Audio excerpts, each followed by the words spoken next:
Hangad ko na sa susunod na pagbisita ko rito ay pasisinayaan na natin ang Tagum City Bypass Road at ang Island Garden City of Samal Circumferential Road.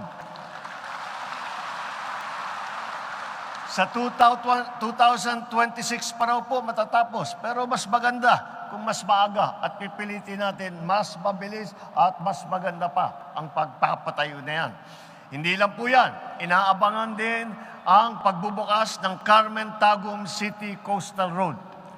Tiyak na makakatulong ito sa pagpapabuti ng sitwasyon ng trapiko at pagpapabilis ng galaw ng inyong transportasyon at pagpapaunlad ng negosyo, turismo, agrikultura.